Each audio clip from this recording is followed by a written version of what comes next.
Good morning, people. I hope you're doing extremely well today on this blessed morning. Back again with Cooking with Mario, and today is a family special recipe. My mom and my grandmother's chicken stew. It's been passed down for ages now, and I guess everyone has their little tweaks and little renditions that make it theirs. So let's see if I can replicate somewhat of a similar rendition, or this is going to be a complete nightmare, but we hope for the best. And additionally, as a bonus, we are also going to do steamed okra and soy ginger, or steamed bhindi for those people that are desi and refer to lady's finger or okra as bhindi. So let's do that. A little context for that. The fact of the matter is, both my grandmother and my mom, God bless their souls, are hardworking women, enterprising women. So they have to balance work and, taking care of the house. That's a normal thing that we've experienced, and it's really, really inspiring for us growing up to see that they can manage the house, but also work simultaneously, and, to make nourishing meals for a family that is not only going to get the job done, but also provide energy and sustenance and actual nourishment. So you'll see that this stew is hearty, but simple. You'll see that the lady's finger is also just lady's finger, just highlighting the actual freshness of the ingredients, and really letting them shine. So in the next frame, you'll get to see all the ingredients and all the action. I'm going to go POV from there on. So clipped on my trusty GoPro, and what we have here is the ensemble for our said chicken stew dish. And we start off with obviously the spices. So we have ground black pepper, some garlic powder, because that's an addition from my end, cumin powder, ground coriander, so that's one of them. We have salt. Obviously we cannot live without salt. That is what we season all our food with. And then some of the spices, the whole spices, which is star anise and cinnamon. Sometimes we like to also add in green cardamom or elaichi for those people that are desi. It adds somewhat of a body to the dish, but obviously there are people who don't have a certain affinity, aka my dad, to green cardamom or elaichi. Now, apart from that, we have our cut vegetables. We have an ensemble here of onions and garlic diced up. We have potatoes that have been cubed, and then we also have tomatoes. I am omitting carrots. That is usually what is included in the OG recipe, but somehow for me, I'm not the biggest fan of carrots, so I am omitting it. I don't know if my parents and my grandma is going to be, I don't know if they'll find it in poor taste, but we'll see. Hopefully they know how to comment and leave a like and subscribe to their favorite grandson/son's channel. But beyond that, we're going to start off this pan on the heat over here. Gosh, sloppy today, huh? Ooh, okay. So I'm gonna start the gas off, see how we're doing. We're doing okay. And so basically my grandparents and my mother kind of lived a good portion of their life in the hills in India, in a place called Coonoor, near Ooty, which is a hill station essentially in Tamil Nadu.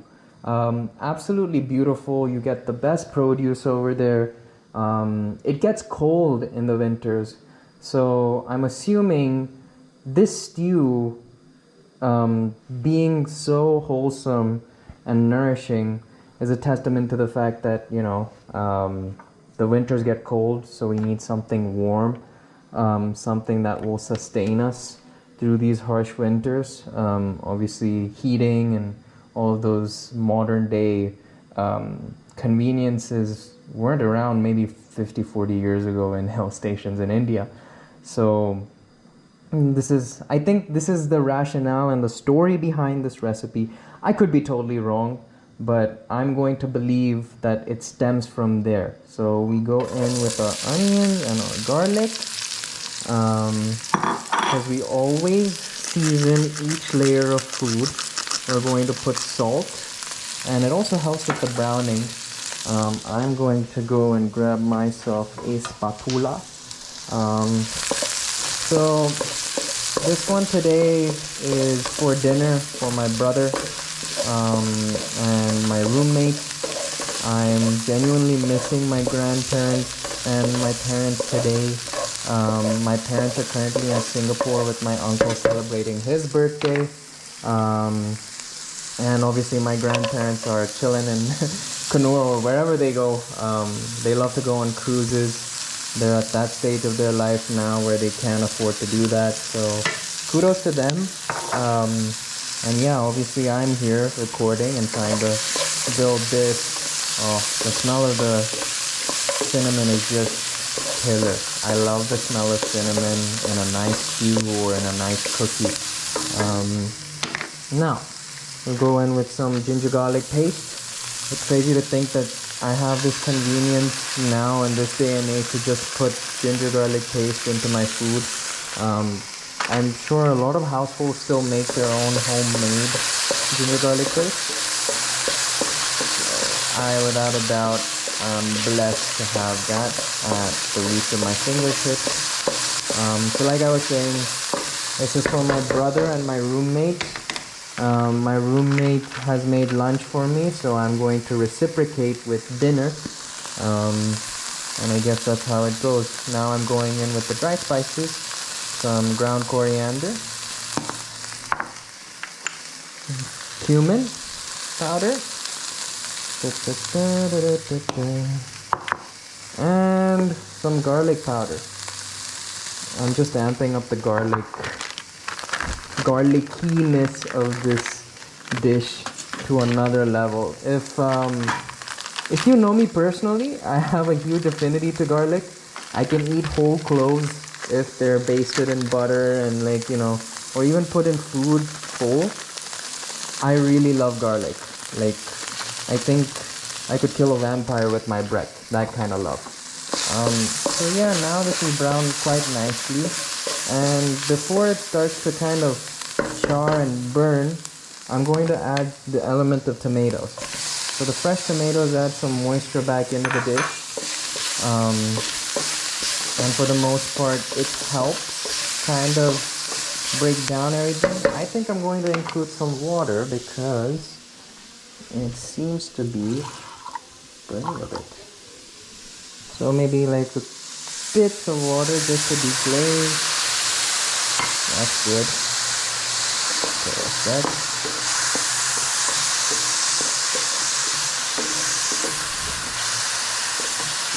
So as you can see, it's not a spicy dish.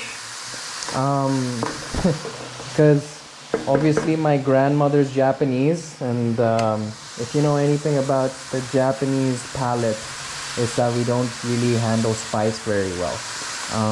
But it's also kind of the whole aromatics and spices kind of tie into Indian cooking. So I guess it's a way for my grandmother and grandfather to kind of enjoy dishes. My granddad is Malayali, he's from Kerala actually, which is an interesting mix. And with that being said, I'm going to add in the potatoes, start searing those in, because the potatoes take a little long to cook, right? So we're going to just get these things to mingle well, and obviously, before I forget, because we have to layer in flavor, salt. Again, keep seasoning your food every time you add a new element. That will make leaps and bounds worth of a difference to your food. Just going on another tangent, it's always good to consider that cooking is basic. It's an intuitive form of getting things done. So on the fly, just remember certain things, and that will help you a lot. So with that being done, essentially, I'm going to put a little bit more water just so that it doesn't burn, and so the potatoes also kind of boil and steam. And like that to happen. And because I put water, again another round of salt, just all around. It may seem like I'm adding an insane amount of salt, but the reason and rationale is because I'm going to add like a liter of water after I add the chicken in. So for that to maintain some flavor and some depth, I'm salting it now so that I don't have to like worry about it later on when it's 3 liters in. Just being prepared. Just like with anything in life, you always have to prepare with small increments and then kind of come along. Over here, I'm going to prepare the bhindi, steamed lady's finger. So you'll notice that this is whole, and usually, I guess, in salads or in normal Indian sabzi or cuisine where you prepare lady's finger, bhindi is usually diced up, right, into small little pieces, like kind of like that. But here I'm preserving it whole. For the most part, this is a preparation that's kind of familiar in Japanese cuisine when you have okra. Fun fact, okra or lady's finger is extremely expensive in Japan. 3 okras will set you back, I guess, 100 rupees, which is insane because that's probably like maybe not even maybe 50 grams of okra for 100 rupees, which would entail that a kilo of okra is about 2,000 rupees. Believe it or not, an absolute treat when you get to eat okra in Japan. Now let me get the lighter before I start blabbering on about the prices and economics of okra supply in Japan. Get this pan here. So what you'll see here is a mixture of basically the holy trinity in Japanese cooking, which is sake, mirin, and soy sauce. And I put in a dash of ginger. So the ratio for soy sauce to sake to mirin is 2 cups or 2 parts soy sauce, 1 part mirin, and 1 part cooking sake. So just keep that in mind for any time you really want to do any Japanese preparation. This is a good ratio to keep. I guess I'll be doing a teriyaki something dish very soon, so in that you'll get like basically that holy trinity and some of the measurements in that. So comment below what you really want to see in terms of some of the dishes, because right now I'm just kind of putting together a repository of whatever I like to cook, which not terrible, but I would like some direction from you guys, because maybe you want a basics of something, or maybe you want ooh, and this is starting to look feisty of a flame. I'm gonna go in with the oil and then drop in these. Okay.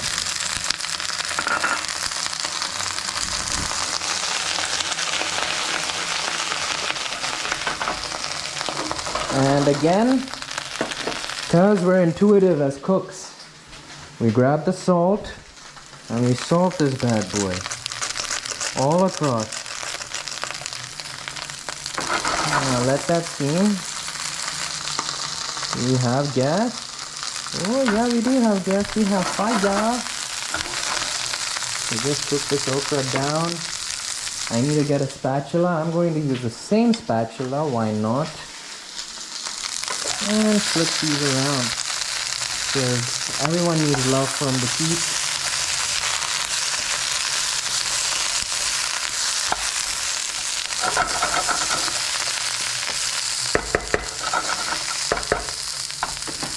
And then what I'm gonna do is drizzle this sauce in. Let it do its thing. Oh, the aromas of this is just so beautiful. It just reminds me of my childhood and all those fond memories of going to play sports and then coming back for a meal. And the table is just, the spread is so lavish, right? You think, how is that even possible? I am literally single right now and I cannot for the life of me figure out how they coordinate this. It's just insane. To think about that my mom will cook all of this, simultaneously build her business, do that thing, which is just insane. I wonder if we have that kind of focus and drive in the modern day age. And I'm gonna let this steam like I had intended to, and on a low heat though, low heat. Let it gently mingle with that soy and that ginger, and just let it build some character together, some chemistry. Okay, back to these.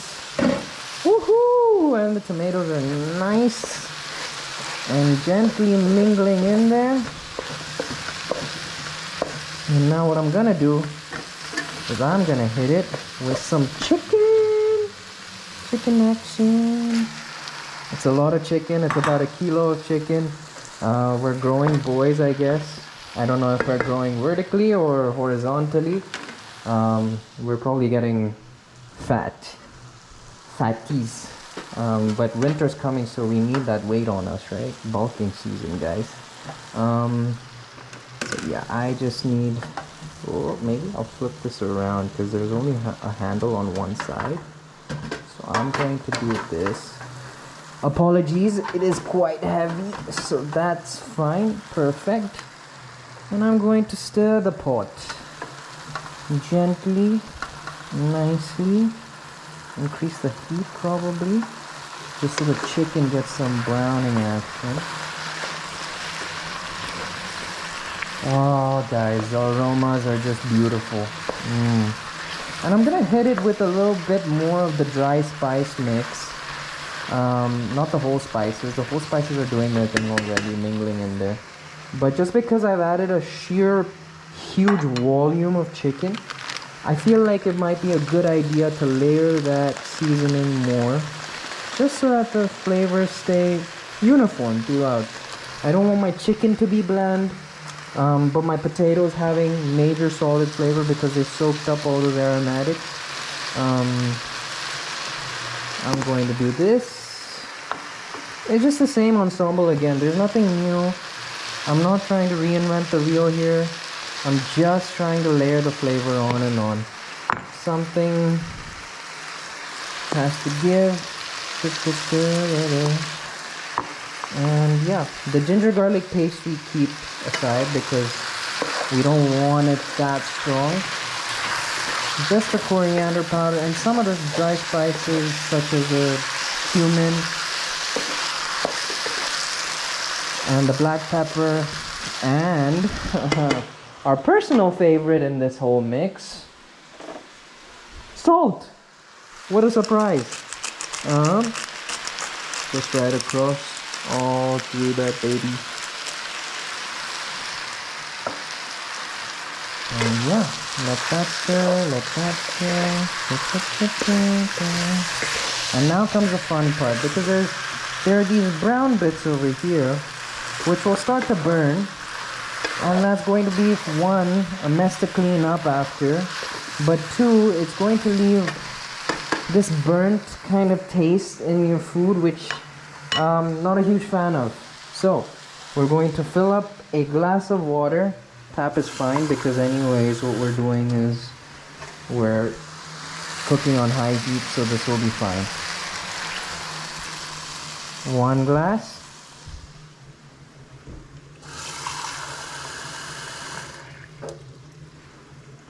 And 2 glass. And before I forget, little salt.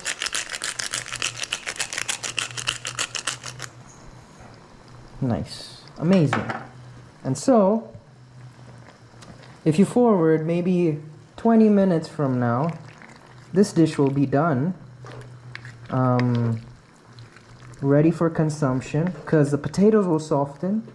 The tomatoes will also melt and kind of disintegrate. I mean, they already have. I mean, started to. Look at that. The tomatoes have lost their peel, but they will melt, almost kind of adding this tomato soup feel to the dish. If I had carrots, the carrots would soften. The onions have already been caramelized and they are softening. So the whole point is to start breaking down the food. And I'm gonna leave it at medium heat-ish for this time being. Let's check up on our okra.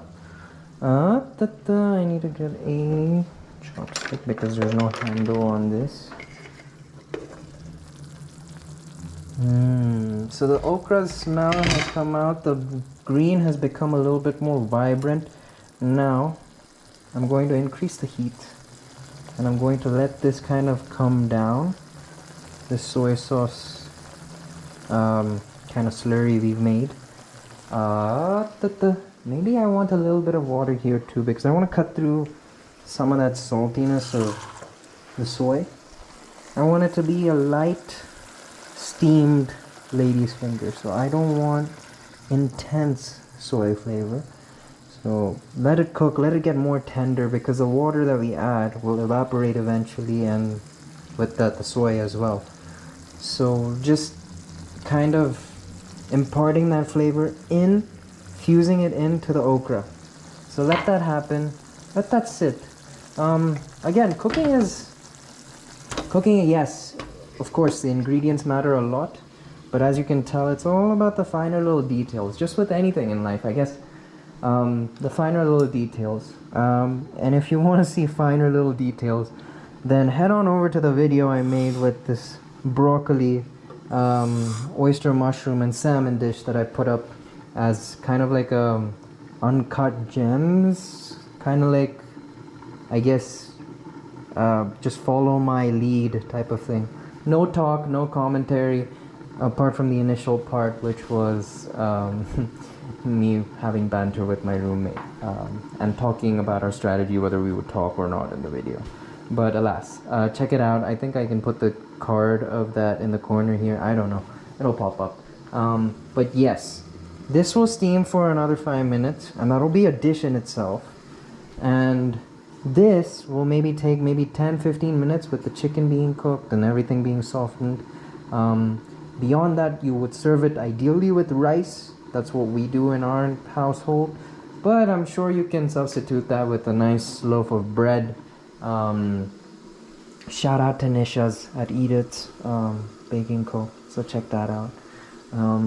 So my roommate, being courteous as he is, has left me with rice, and he's also left me with lunch, so I'm going to eat that. But yeah, just to reciprocate, this is dinner for us and my brother. So that's about it. I will see you guys in the next frame with this actually plated and prepped. And then maybe you guys will get a new perspective about that. Anyways, ciao. It's been lovely here. See you folks in the next frame. Bye. So now fast forwarding maybe circa 15 minutes. I'm going to serve this up, and oh my goodness, beautiful. It reminds me of my childhood. That's all I'm going to say, and I think that's indicative of a happy time. The potatoes have stewed nicely. They are fork tender, so I guess that's split in two, so it's tender enough.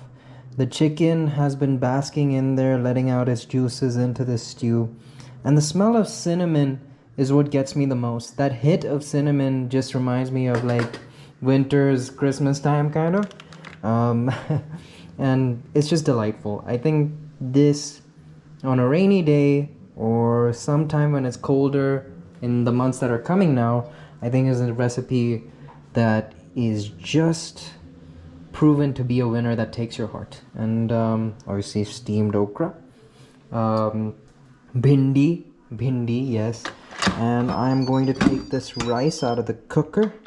because I want to plate it up nicely for you guys and show you what it really entails to eat this kind of food. You need a bit of rice. For us today, we are eating basmati chawal, basmati rice. You can substitute, of course, with jasmine rice, or actually any type of rice is fine. You can do what you like. I'm not going to control you and everything. I'm going to put some of the okra here, perhaps, and then I would like some of that stew, and I'm going to place that.